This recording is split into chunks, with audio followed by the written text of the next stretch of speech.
నమస్తే welcome to focus. Ticket ఇవ్వకున్నా తగ్గేదే లేదంటున్నారు. ఇండిపెండెంట్ గా అయినా పోటీ చేసి తీరుతాం, అవసరమైతే ఓడించడానికైనా రెడీ అంటున్నారు. ఏపీలో రెబల్స్ ఓ రేంజ్ లో రచ్చ చేస్తున్నారు.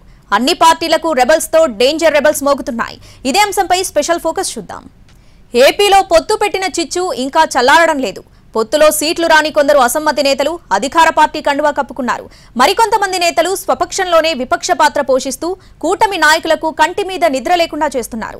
5 ఏళ్ల పాటు పార్టీ కోసం కోట్లాది రూపాయలు ఖర్చు పెట్టి టికెట్ కోసం ఎదురు చూస్తుంటే తమ సీట్లు గల్లంతవటంతో ఏం చేయాలో అర్థం కాక తిరుగుబాటుకు దిగుతున్నారు.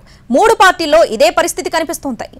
ఏపీలో రెబల్స్ రచ్చ చేస్తున్నారు. టికెట్ ఇవ్వకున్నా తగ్గేదే లేదంటున్నారు. ఇండిపెండెంట్ గానైనా పోటీకి రెడీ అయిపోతున్నారు. బుజ్జగింపులకు తగ్గని అసంతృప్తులు అన్ని పార్టీలకు తలనొప్పిగా మారారు. ఎన్నికల్లో అభ్యర్థుల్ని ఎంపిక చేయటం ఎంత కష్టమో రెబల్స్ లేకుండా చేసుకోవడం అంతకంటే కష్టమైన పనిగా మారింది. ప్రతి నియోజకవర్గంలో ఒక్కో పార్టీకి 2-3 ఆశావహులు ఉంటున్నారు. గతంలో టికెట్ రాకపోతే సర్దుకుపోయేవాళ్లు, మరోసారి అవకాశం వస్తుందని ఆశలో ఉండేవాళ్లు. కానీ ఇప్పుడు ఆ పరిస్థితి లేదు. పార్టీలకు ఎలాగైతే గెలుపే లక్ష్యమో నేతలకు కూడా పదవులే టార్గెట్ అయిపోయాయి. దీంతో టికెట్ కోసం సాయశక్తులా ప్రయత్నిస్తున్నారు. పార్టీ ఛాన్స్ ఇవ్వకపోతే ఏడుపులు పెడబొబ్బలతో కొందరు, ఆగ్రహం విధ్వంసంతో మరికొందరు స్పందిస్తున్నారు. ఆఖరికి రెబల్ గానైనా బరిలో ఉండి తీరతామంటున్నారు. ఇప్పుడు ఏపీలో కనిపిస్తున్న పరిస్థితి ఇదే. వైసీపీని ఓడించడమే లక్ష్యమనుకున్న టీడీపీ, జనసేన పార్టీలు బీజేపీని కూడా కలుపుకుని కూటమి కట్టాయి. కలిసి ఉంటే బలం పెరుగుతుంది అనుకున్నారు. కానీ సీట్ల పంపకం మొదటికే మోసం తెచ్చేంతగా ఉంటుందని ఊహించలేదు. ఆంధ్రప్రదేశ్లోని మొత్తం 175 అసెంబ్లీ సెగ్మెంట్స్ కు గాను 31 నియోజకవర్గాలను పొత్తులో భాగంగా మిత్రపక్షాలకు కేటాయించింది టీడీపీ. ఈ 31 నియోజకవర్గాల్లో టీడీపీ నుంచి టికెట్ ఆశించిన వారిలో చాలా మంది ఇప్పుడు రెబల్స్ అవుతున్నారు. ఇవి కాకుండా మరో 30కు పైగా సెగ్మెంట్లలో టికెట్ ఆశించి భంగపడ్డ నేతలున్నారు. వాళ్లు రివర్స్ అవుతున్న సీన్ కనిపిస్తోంది. ఈ లెక్కన తక్కువలో తక్కువ 60 నుంచి 65 సీట్లలో నేరుగా టీడీపీ లేదా కూటమి అభ్యర్థులు రెబల్స్ నుంచి ఇబ్బందులు ఎదుర్కొంటున్నారు. ఓ పక్క ఓట్ల లెక్కలేసుకుంటూ అధికారం మాదేనని కూటమి నేతలు భావిస్తూ ఉంటే రెబల్స్ డేంజర్ గా మారుతున్నారు. టీడీపీ, జనసేన, బీజేపీ కూటమిలో అసమ్మతి సెగలు చల్లారడం లేదు. తిరుగుబాటు నేతలు తగ్గడం లేదు. విజయనగరం జిల్లా నుంచి అనంతపురం జిల్లా వరకు అనేక చోట్ల రెబల్స్ కనిపిస్తున్నారు. ఎన్నికల తరువాత నామినేటెడ్ పదవులు, ఎమ్మెల్సీ అవకాశాలు ఇస్తామని సర్ది చెబుతున్నా చాలా మంది వినటం లేదు. ఉత్తరాంధ్రలో తలపోటు మామూలుగా లేదు. విజయనగరం జిల్లా నెల్లిమర్ల అసెంబ్లీ నియోజకవర్గం సీటును జనసేన కేటాయించారు. అక్కడ లోకం మాధవికి టికెట్ ఇచ్చారు. దీంతో టీడీపీలో జగడం ప్రారంభమైంది. ఇక్కడ జనసేనకు టికెట్ ఇవ్వద్దని టీడీపీ నేతలు పట్టు వేడటం లేదు. పొత్తు ధర్మాన్ని పాటించాలని, అధికారంలోకి రాగానే టీడీపీ నేతలకు మంచి పదవులిస్తామని నేరుగా టీడీపీ అధినేత చంద్రబాబు నాయుడు స్థానిక నేతలతో మాట్లాడారు. అటు విశాఖపట్నం, అనకాపల్లి ఎంపీ సీట్లపై బీజేపీ ఆశావహులు గోల చేస్తున్నారు. విశాఖపట్నం సీటు కోసం జీవీఎల్ నరసింహారావు పట్టు వదలని విక్రమార్కుళ్ల ఢిల్లీలో ప్రయత్నాలు జరుపుతూనే ఉన్నారు. ఇక పశ్చిమ గోదావరిలో సహాయ నిరాకరణ స్పష్టంగా కనిపిస్తోంది. ఉండి అసెంబ్లీ, నర్సాపురం ఎంపీ స్థానాల్లో అభ్యర్థుల ఎంపికపై తీవ్ర అసంతృప్తి వ్యక్తమవుతోంది. సీఎం జగన్ ని వ్యతిరేకించి తెలుగుదేశం పార్టీలో చేరిన సిట్టింగ్ ఎంపీ రఘురామకృష్ణంరాజు వ్యవహారం అటు టీడీపీలోనూ ఇటు బీజేపీలోనూ అంతర్గత కుమ్ములాటలకు దారితీసింది. ఉండి సీటుపై అంతకుముందే టీడీపీలో 2 రాజుల మధ్య గొడవ జరుగుతుంటే మధ్యలో రఘురామరాజు పేరు బయటకు రావడంతో ఉండి మండిపోతోంది. పోనీ నర్సాపురం ఎంపీ సీటుని ఇవ్వాలంటే బీజేపీ నేతలు మెట్టు దిగడం లేదు. ఇక్కడ టీడీపీ శ్రేణులు మౌన దీక్ష పాటిస్తున్నారు. పోలవరం సీటు విషయంలోనూ టీడీపీ శ్రేణులు ఆగ్రహంలోనే ఉన్నారు. అటు తూర్పుగోదావరి జిల్లా అనపర్తిలో బీజేపీ అభ్యర్థి మాజీ సైనికుడు శివరామకృష్ణంరాజుకు టీడీపీ నుంచి సహకారం లేదు. చివరికి ఇక్కడ సీటు మారుతుందనే టాక్ నడుస్తోంది. ఇక విజయవాడ పశ్చిమ సీటులో చిచ్చురేగడంతో ఇప్పటి వరకు గంపెడాసులు పెట్టుకున్న జనసేన నాయకుడు పోతిన మహేష్ వైసీపీలో చేరిపోయారు. తాజాగా పెడన, అవినిగడ్డలోనూ అసంతృప్త స్వరాలున్నాయి. పెడన టికెట్ ఆశించిన టీడీపీ నేత మాజీ ఎమ్మెల్యే బోరగడ్డ వేదవ్యాస్ ఇండిపెండెంట్ గా పోటీ చేస్తారనే టాక్ నడిచింది. అవినిగడ్డలో మాజీ ఎమ్మెల్యే బుద్ధప్రసాద్ అభ్యర్థిత్వాన్ని వ్యతిరేకిస్తూ జనసేన నేతలు రాజీనామాలు చేస్తున్నారు. వారితో చర్చలు జరిపేందుకు పార్టీ రాష్ట్ర కార్యదర్శి మండలి రాజేష్ ను అధిష్టానం రంగంలోకి దించింది. మండలి బుద్ధప్రసాద్, మండలి రాజేష్ ఇద్దరూ కలిసి జనసేన లోకల్ నాయకులు, కార్యకర్తలతో వరుస సమావేశాలు నిర్వహిస్తున్నారు. వారిని బుజ్జగించి కలిసి పనిచేసేలా నచ్చజెప్పే ప్రయత్నం చేస్తున్నారు.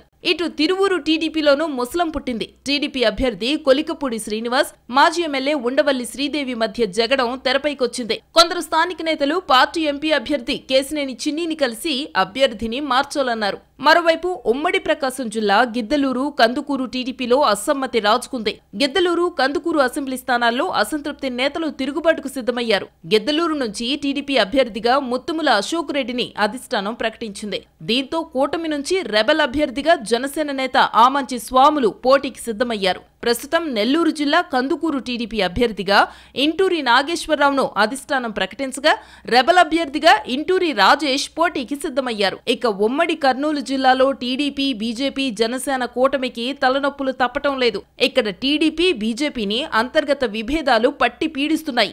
7 అసెంబ్లీ నియోజకవర్గాల్లో టీడీపీ సమస్యలు ఎదుర్కొంటోంది. బీజేపీ పోటీ చేసిన ఒకే ఒక్క నియోజకవర్గంలో నేతల మధ్య కుమ్ములాటలు బయటపడుతున్నాయి. ఆదోనిలో లుకలుకలు 3 పార్టీలను ఇబ్బందుల్లోకి నెట్టేస్తున్నాయి. అటు ఎమ్మిగనూరులో టీడీపీ, జనసేన, బీజేపీల మధ్య ఎంతకీ సయోధ్య కుదరటం లేదు. ఆలూరు, మంత్రాలయం, కోడుమూరు, ఎమ్మిగనూరు, నందికొట్కూరు, శ్రీశైలంలలో టీడీపీకి సమస్యలెదురవుతున్నాయి. మరోవైపు కడప జిల్లా రాజంపేట టీడీపీలో అసమ్మతి జ్వాల రగులుతోంది. టికెట్ ఆశించిన చెంగల్రాయుడు పార్టీ ప్రకటించిన అభ్యర్థితో ఢీకొడుతున్నారు. పోటాపోటీగా ప్రచారానికి శ్రీకారం చుట్టారు. నియోజకవర్గంలో 2 టీడీపీ నేతల పోటాపోటీ ప్రచారాలతో తెలుగు తమ్ముళ్లు అయోమయంలో పడ్డారు. జనసేన, బీజేపీతో పొత్తు కారణంగా తమ స్థానాలను కోల్పోయిన తెలుగు తమ్ముళ్లను బుజ్జగించేందుకు టీడీపీ అధినేత కసరత్తు పూర్తి చేసి 49 మంది నేతలకు టీడీపీ రాష్ట్ర నాయకత్వ బాధ్యతలు అప్పగించారు. ఇందులో అనంతపురం అర్బన్ నాయకుడు వైకుంఠం ప్రభాకర చౌదరికి ఏకంగా జాతీయ ప్రధాన కార్యదర్శి హోదాను కట్టబెట్టారు. ఉత్తరాంధ్ర నాయకుడు దాడి వీరభద్రరావుకు కేంద్ర కార్యాలయంలో ఎన్నికల సంఘం, పత్రికా సమావేశాల సమన్వయకర్తగా బాధ్యతలు అప్పగించారు. ఇలా రాష్ట్ర కమిటీలో ఉపాధ్యక్షులు, కార్యదర్శులు, కార్యనిర్వాహక కార్యదర్శులు తదితర పదవులను అప్పగించారు. ఈ ఎన్నికల్లో విజయం సాధించగానే ఈ 49 మందికి ఎమ్మెల్సీలు, కార్పొరేషన్ చైర్మన్లు, జిల్లా పరిషత్ చైర్మన్లుగా ప్రాధాన్యమిస్తామని చంద్రబాబు ఊరడిస్తున్నారు. ఈ ఊరడింపులకు కొందరు తగ్గుతున్నా చాలా మంది నేతలు మాత్రం రెబల్స్ అవతారం చాలించే పరిస్థితి కనిపించడం లేదు. దీంతో ఎన్నికల్లో ఎంత మేరకు నష్టం జరుగుతుందో అనే భయంలో కూటమి పార్టీలున్నాయి. టీడీపీలోనే కాదు, జనసేనలో కూడా కొన్ని చోట్ల ఇలాంటి పరిస్థితే కనిపిస్తుంది. ఆల్రెడీ సీట్లు తక్కువ దక్కాయని భావిస్తున్న జన సైనికులు ఆశించిన చోట్ల దక్కలేదనే అసంతృప్తిలో ఉన్నారు. వీరిలో కొందరు పార్టీ మారితే మరికొందరు రివర్స్ అయి ఓడిస్తామంటున్నారు. టీడీపీ, జనసేన, బీజేపీ కూటమిలో ఆగ్రహ జ్వాలలు ఇంకా చల్లారటం లేదు. అసంతృప్తులను చల్లార్చేందుకు కూటమి నేతలు ఉమ్మడిగా ప్రచారం మొదలుపెట్టినా ఎక్కడో ఓ దగ్గర లొకలొకలు తప్పటం లేదు. రెబల్ అభ్యర్థులు బరిలో ఉండడంతో క్యాడర్ అయోమయంలో ఉంది. అల్లూరు జిల్లాలో 3 రెబల్ అభ్యర్థులు కనిపిస్తున్నారు. అల్లూరు జిల్లా పరిధిలో పాడేరులో గిడ్డి ఈశ్వరికి చంద్రబాబు నాయుడు హ్యాండ్ ఇచ్చారు. ఆమెను కాదని వేరే అభ్యర్థిని ప్రకటించారు చంద్రబాబు నాయుడు. ఆమె తన అనుచర వర్గంతో సమావేశాలు కొనసాగిస్తూ ఇండిపెండెంట్ గా నామినేషన్ కు రెడీ అవుతున్నారు. రంపచోడవరంలో 2014లో వైఎస్సార్ కాంగ్రెస్ పార్టీ తరఫున గెలిచిన వంతల రాజేశ్వరి పరిస్థితి కూడా ఇలాగే ఉంది.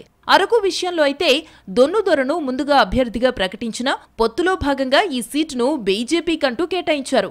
దీంతో దొన్నుదొర ఇండిపెండెంట్ గా బరిలోకి దిగే అవకాశాలు పుష్కలంగా ఉన్నాయి. మరోపక్క టికెట్ రాని సీనియర్లు ఏ మేరకు సహకరిస్తున్నారనే దానిపై భిన్న వాదనలు వినిపిస్తున్నాయి. సీనియర్ లీడర్లు దేవినేని ఉమా, ఆలపాటి రాజు వంటి వాళ్లు వాళ్ల సెగ్మెంట్లలో సిన్సియర్ గా పనిచేస్తున్నారా అంటే లేదనే సమాధానమే వస్తోందట. టికెట్ రాకున్నా దేవినేని ఉమా పార్టీలో యాక్టివ్ గానే ఉంటున్నారు. అన్ని రకాల కార్యక్రమాల్లోనూ పాల్గొంటున్నారు. కానీ అభ్యర్థితో కలిసి ఉమ్మడి ప్రచారం మాత్రం ఇప్పటి వరకు చేయలేదు. ఇక ఆలపాటి రాజు అయితే నాదెండ్ల మనోహర్తో కలిసి కొన్ని కార్యక్రమాల్లో పాల్గొన్న నియోజకవర్గంలో ఉండాల్సినంత యాక్టివ్ గా ఉండటం లేదని పార్టీ క్యాడర్లోనే చర్చ జరుగుతోంది. అటు నెడదవోలు వంటి సెగ్మెంట్లో కూడా జనసేన అభ్యర్థికి టీడీపీ క్యాడర్ పూర్తిగా సహకరించడం లేదనే చర్చ జరుగుతోందట. ఇటీవలే అనంతపురం, గుంతకల్లు వంటి సెగ్మెంట్లకు చెందిన అసంతృప్తులు చంద్రబాబును కలిసిన సందర్భంలో పార్టీ గెలుపు కోసం పనిచేస్తామని చెబుతున్నా అది ప్రాక్టికల్ గా ఎంతవరకు అమలవుతుంది అన్న డౌట్స్ అలాగే ఉన్నాయి. అలాగే ఎస్కోట్కు చెందిన గొంప కృష్ణ కూడా ప్రస్తుతానికి రాజీ పడ్డట్టు కనిపిస్తున్నా పార్టీ అభ్యర్థికి ఎంతవరకు సహకరిస్తారన్నది డౌటేనంటున్నారు స్థానిక పరిశీలకులు. చంద్రబాబు పార్టీ అధినాయకత్వం ఆశిస్తున్నట్టు అంతా రాజీపడి పనిచేస్తారా అన్న ప్రశ్నకు టక్కున అవునని సమాధానం చెప్పలేని పరిస్థితి ఉంది టీడీపీలో. ఏమాత్రం తేడా కొట్టినా భారీ మూల్యం చెల్లించుకోవాల్సి వస్తుందన్న భయం కూటమి నేతల్లో పెరుగుతోందట. నిజానికి అసంతృప్త నేతలందర్నీ లైన్లో పెట్టేందుకు కొంతకాలంగా కసరత్తు చేస్తూనే ఉంది టీడీపీ అధినాయకత్వం. చాలా మందికి స్వయంగా సర్ది చెబుతున్నారు చంద్రబాబు. వాళ్లు కూడా ఆయనతో సరేనంటూ తలలూపి బయటకొచ్చేస్తున్నారు. అదంతా చూస్తున్న పార్టీ పెద్దలు ఆల్ ఈజ్ వెల్, మనం సెట్ చేస్తున్నాం, వాళ్ళు సెట్ అవుతున్నారు, సమస్యలన్నీ సర్దుకుపోయి అంతా సవ్యంగా ఉంటోంది, ఇక మనకు తిరిగే లేదని లెక్కలేసుకుంటున్నారు. కానీ వాళ్ల లెక్కలకు క్షేత్రస్థాయి వాస్తవాలకు పొంతన లేకుండా ఉందన్నది పార్టీ వర్గాల మాట. అమరావతిలో తలాడించి వస్తున్న నాయకుల మూడు నియోజకవర్గానికొచ్చేసరికి మారిపోతోందట. ఫీల్డులో దిగిన అభ్యర్థులతో అంటీ ముట్టనట్టుగానే ఉంటున్నట్టు తెలిసిందే. దీన్ని పూర్తి స్థాయిలో పట్టించుకుని టీడీపీ పెద్దలంతా బాగుందనే భ్రమలో ఉన్నారన్న చర్చ పార్టీలో నడుస్తోంది.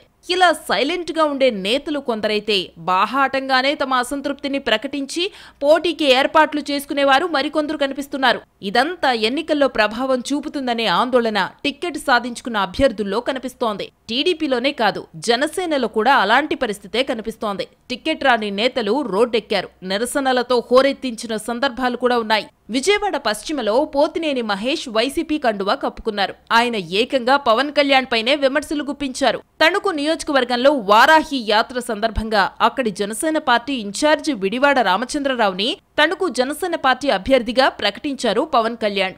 జనసేన నుంచి ప్రకటించిన మొట్టమొదటి సీటు తణుకుదేనంటూ విడివాడకు రాష్ట్ర వ్యాప్తంగా ఉన్న జనసేన టికెట్ ఆశావహులందరూ అభినందనలు తెలిపారు. ఇక అప్పటి నుంచి తణుకు నియోజకవర్గంలో విడివాడ రామచంద్రరావు జనసేన అభ్యర్థిగా ఎన్నికల ప్రచారం మొదలుపెట్టి ప్రజల్లో తిరగటం మొదలుపెట్టారు. అయితే తరువాత బీజేపీ పొత్తుకు సయ్యనడంతో ఈక్వేషన్లు మారిపోయాయి. తణుకు సీటు టీడీపీ ఖాతాలోకి వెళ్లడంతో జనసేన నేత విడివాడ తిరుగుబాటు జెండా ఎగరేశారు. తణుకు జనసైనికులు party APC chairman Nadendla Manohar ముందు నిరసన తెలిపినా ప్రయోజనం లేకపోయింది. ఇప్పుడు విడివాడ ఇండిపెండెంట్ గా బరిలోకి దిగకపోయినా సహకరించే పరిస్థితి ఉండదంటున్నారు. ఓ దశలో విడివాడ స్వయంగా కూటమి అభ్యర్థిని ఓడిస్తానని బహిరంగంగానే ప్రకటించేశారు. అటు తిరుపతిలో లోకల్ నాన్ లోకల్ గందరగోళం చాలా రోజులు సాగిందే. ఇక్కడ వైసీపీ నుండి వచ్చిన ఆరణి శ్రీనివాసులకు టికెట్ ఇవ్వడంతో తిరుపతి జనసేన నేతల్లో అసంతృప్తి పెరిగింది. ఇక్కడ టీడీపీ నేతలు కూడా నాన్ లోకల్ అభ్యర్థి వద్దంటే వద్దన్నారు. ప్రస్తుతానికి అసంతృప్తులు చల్లారినా నాన్ లోకల్ అనే పాయింట్ మైనస్ అవుతుందా అనే వాదనలు ఉన్నాయి. ఇటు తెనాలి నుండి నాదెండ్ల మనోహర్ పోటీ చేస్తున్నారు. టీడీపీ నేత ఆలపాటి రాజా ఇక్కడ టికెట్ ఆశించారు. దీంతో టీడీపీ నుంచి సపోర్టు ఉంటే తప్ప ఇక్కడ మనోహర్ గట్టెక్కే పరిస్థితి ఉండదు. పొత్తులో భాగంగా అధినేత పవన్ కళ్యాణ్ పార్టీని బలపరిచేలా సొంత నిర్ణయాలు తీసుకోలేకపోవడంతో జనసేనలో కొంత అసంతృప్తి ఉన్నమాట వాస్తవం. నిజానికి జనసైనికులు 40-50 సీట్లు ఆశించారు. కానీ 24 సీట్లు కేటాయించారు అనుకున్నా చివరికి 21 దగ్గరే సెటిల్ అయింది. దీంతో తక్కువ సీట్లు వచ్చాయన్న భావనలో జనసేన కేడరుంది. ఈ పరిస్థితిలో జనసేన టికెట్ ఆశించిన చోట టీడీపీ లేదా బీజేపీ అభ్యర్థులకు సహకరిస్తారా అనే ప్రశ్నలు వినిపిస్తున్నాయి. ఓవరాల్ గా అధికార పార్టీని గద్దెదించడమే లక్ష్యంగా ఏర్పడిన కూటమిలో రెబల్స్ చేస్తున్న రచ్చ సామాన్యంగా లేదు. కూటమి కట్టగానే సరిపోదు. అన్ని పార్టీలు ఒకే లక్ష్యంతో పనిచేస్తేనే ఫలితం ఉంటుంది. కానీ ఇక్కడ ఎవరి లక్ష్యాలు వాళ్లకున్నాయి. ఇలాంటి తరుణంలో ఎన్నికల్లో అసంతృప్తులు రెబెల్స్ ఎంత ప్రభావం చూపిస్తారో వేచి చూడాలి. అసంతృప్తుల విషయంలో వైసీపీకి ఇతర పార్టీలకు కొంత తేడా ఉంది. టీడీపీ జనసేనలో పార్టీలోనే ఉండి అసంతృప్తులు రెబెల్ గా మారుతుంటే వైసీపీలో పార్టీ మారిపోయిన వాళ్లు ఎక్కువ మంది కనిపిస్తున్నారు. వరుస జాబితాల్లో టికెట్లు దక్కని వాళ్లు, స్థానభ్రంశం జరిగిన వాళ్లు టీడీపీ జనసేన కండువాలు కప్పుకున్నారు. ఇక మిగిలిన వాళ్లు అధిష్టానం బుజ్జగింపులకు సర్దుకున్నారు. దీంతో ఇతర పార్టీలతో పోలిస్తే వైసీపీకి రెబెల్స్ బెడద తక్కువగా ఉందనే చెప్పాలి. ఏపీలో అధికార పార్టీ వైసీపీ వరుసగా రెండోసారి అధికారంపై కన్నేసింది.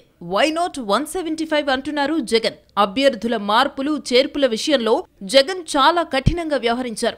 ఎక్కడా లాబీయింగ్ కు తావివ్వలేదు. పార్టీ వేడతామనే బెదిరింపులకే కాదు, రాజీనామాలకు బెదరలేదు. పార్టీ కోసం నేతలు కాని నేతల కోసం పార్టీ కాదని తేల్చేశారు. దీంతో చాలా మంది నేతలు జంప్ కొట్టారు. అయినా పట్టించుకోని జగన్ తన వ్యూహాన్ని అమలు చేసి అభ్యర్థుల్ని ఫైనల్ చేశారు. 10కి పైగా జాబితాలు విడుదల చేసిన వైసీపీ చివరికి మార్చి 16న ఫైనల్ లిస్టు విడుదల చేసింది. సామాజిక కూర్పే ప్రధానంగా వైసీపీ అధినేత అభ్యర్థుల్ని మార్చేశారు. ఈ పరిణామాలు పలువురు నేతలకు అసంతృప్తి మిగిల్చాయి. సింగిల్ గా పోటీ చేస్తున్న వైసీపీ సర్వేలు, నివేదికల ఆధారంగా అభ్యర్థుల్ని ఫైనల్ చేసింది. దీంతో పలువురు నేతలు టికెట్ రాక భంగపడ్డారు. కొందరు బుజ్జగింపులకు సర్దుకుపోతే మరికొందరు మాత్రం ఇతర పార్టీల్లోకి దూకేశారు. నిజానికి వైసీపీ మార్పులు చేర్పులు సామాన్యంగా లేవు. ఈ స్థాయిలో సిట్టింగుల్ని గతంలో ఎన్నడూ మార్చలేదు. దాదాపు దాదాపు 80కి పైగా మార్పులతో అనేక మంది కొత్త అభ్యర్థులతో వైసీపీ జాబితాలొచ్చాయి. ఒక్కో లిస్టు వస్తుండగా తమ పేరు ఉంటుందా లేదా అనే టెన్షన్ అభ్యర్థుల్లో కొనసాగింది. ఎంపీలను ఎమ్మెల్యే అభ్యర్థులుగా, ఎమ్మెల్యేలను ఎంపీ అభ్యర్థులుగా మార్చడమే కాకుండా పలువురు సిట్టింగ్లకు సీట్ ఇవ్వలేదు. చాలా మంది సిట్టింగ్లకు స్థాన భ్రంశం కూడా జరిగింది. వై నాట్ 175 అంటున్న వైసీపీలో ప్రతి స్థానంలో టికెట్ కోసం గట్టి పోటీ నెలకొంది. దీంతో అసంతృప్తులు కూడా భారీగానే తయారయ్యారు. అయితే వాళ్ళంతా పార్టీలో ఉండి రచ్చ చేయటం కంటే జెండా మార్చటమే బెటర్ అనుకున్నట్టు కనిపిస్తోంది. మైలవరం వైసీపీ ఎమ్మెల్యే వసంత కృష్ణప్రసాద్ కి టికెట్ దక్కకపోవడంతో వైసీపీని వీడి టీడీపీలో చేరారు. ఆయన టీడీపీలో అక్కడే టికెట్ ని సాధించుకున్నారు. పెనమలూరు ఎమ్మెల్యే కొలుసు పార్థసారథికి టికెట్ రాకపోవడంతో టీడీపీలోకి దూకేశారు. ఆయన నూజివీడు టికెట్ ని దక్కించుకున్నారు. అటు నెల్లూరులో నలుగురు నేతలు గతంలోనే పార్టీ మారారు. ఇటు గన్నవరం నియోజకవర్గ కూటమి అభ్యర్థి యార్లగడ్డ వెంకట్రావు వైసీపీ నుండి టీడీపీలో చేరారు. సత్యవేడు వైసీపీ ఎమ్మెల్యే కోనేటి ఆదిమూలం టీడీపీలో చేరిన వెంటనే కూటమి అభ్యర్థిగా అవకాశం వచ్చింది. అటు రాజ్యసభ సభ్యుడు వేడిరెడ్డి ప్రభాకర్ రెడ్డి వైసీపీని వీడి టీడీపీలో చేరగానే నెల్లూరు లోక్సభ అభ్యర్థిగా ఎంపికయ్యారు. అటు వేమిరెడ్డి సతీమణి ప్రశాంత్ రెడ్డి కోవూరు అసెంబ్లీ అభ్యర్థిగా బరిలో ఉన్నారు. ఇక గుంటూరు టీడీపీ ఎంపీగా పోటీ చేస్తున్న లావు కృష్ణదేవరాయలు నరసరావుపేట వైసీపీ ఎంపీగా ఉన్నారు. అటు జనసేన మచిలీపట్నం ఎంపీ అభ్యర్థి బాలశౌరి కూడా వైసీపీ నుండే జనసేనలోకి దూకారు. అటు పి గన్నవరం ఎమ్మెల్యే చిట్టిబాబు కాంగ్రెస్ లో చేరారు. చిత్తూరు ఎమ్మెల్యే ఆరణి శ్రీనివాసులు జనసేనలో చేరి తిరుపతి కూటమి అభ్యర్థిగా బరిలో ఉన్నారు. అంతకుముందు ఎమ్మెల్సీ వంశీకృష్ణ యాదవ్ కూడా వైసీపీని వీడి జనసేనలో చేరారు. వైసీపీలో ఒక్కో జాబితా వెలువడుతున్న సమయంలోనే అసంతృప్తులు కనిపిస్తూ వచ్చారు. మరో జాబితా రిలీజ్ చేసేలోపు వాటిని సరిచేసే అవకాశం వచ్చింది. ఇలా వరుస జాబితాల విడుదల, అసంతృప్తులు, బుజ్జగింపులు సమాంతరంగా నడిచాయి. అయితే అధిష్టానం హామీలకు, బుజ్జగింపులకు లొంగని నేతలు మాత్రం పార్టీ మారిపోయారు. టీడీపీ, జనసేన పార్టీల్లో టికెట్ దక్కని నేతలు పార్టీలోనే ఉండి రివర్స్ అవుతున్నారు. రెబెల్స్ గా దిగుతామని హెచ్చరిస్తున్నారు. కానీ వైసీపీలో కూడా అసంతృప్తులు ఉన్నప్పటికీ టికెట్ రానివారు పార్టీ మారిపోయారు. టీడీపీ, జనసేన కండువాలు కప్పుకున్నారు. లేదా అధిష్టానం చెప్పిన మాట విని సర్దుకున్నారు. లోపల ఎలాంటి భావన ఉన్నప్పటికీ బహిరంగంగా మాత్రం పెద్దగా రచ్చ చేస్తున్న పరిస్థితి కనిపించడం లేదనే వాదనుంది. అసంతృప్తులు లేరని చెప్పలేం, కానీ బాహాటంగా రివర్స్ అయ్యే పరిస్థితి మాత్రం లేదు. ఇక రెబెల్స్ స్థాయికి దిగి పార్టీకి నష్టం కలిగించే వరకు ఎవ్వరూ పోలేదు. ఇది ఏపీలో వైసీపీ, టీడీపీ, జనసేన, బీజేపీ కూటమిలో అసంతృప్త నేతలు, రెబెల్స్ పరిస్థితి. ఒక నియోజకవర్గంలో నేతలంతా కష్టపడితేనే ఆ పార్టీ నెగ్గుతుంది. కానీ ఎంతో కొంత పట్టుండి టికెట్ ఆశించి భంగపడ్డ నేతలు మాత్రం ఖచ్చితంగా ప్రమాదకరమే. ఇలాంటి నేతలతో ఓట్లు చీలే ప్రమాదం పుష్కలంగా ఉంటుంది. అదే సమయంలో గెలిచే ఛాన్స్ ఉండి కూడా ఈక్వేషన్లలో భాగంగా అవకాశం దక్కకపోతే అది మరీ ప్రమాదం. అలాంటి నేతలు రెబల్ గా మారి ఇండిపెండెంట్ గా బరిలో నిలబడే అవకాశం ఉంటుంది. లేదా సొంత పార్టీ ఓటమికే సైలెంట్ గా పనిచేసే రిస్క్ ఉంటుంది. ఇది ఏ ఒక్క పార్టీకో పరిమితం కాదు, అన్ని పార్టీలను వేధిస్తున్న సమస్య ఇది. ముఖ్యంగా చావో రేవో అన్నట్టు సాగుతున్న ఈ ఎన్నికల్లో చీలే ఓట్లే గెలుపోటములను డిసైడ్ చేస్తాయనే అభిప్రాయం ఉంది. దీంతో ఎవరెన్ని ఓట్లు చీలుస్తారో అది అంతిమంగా ఎవరికి ప్రయోజనకరంగా మారుతుందో అనే టెన్షన్లో అన్ని పార్టీల అభ్యర్థులు పడ్డారు.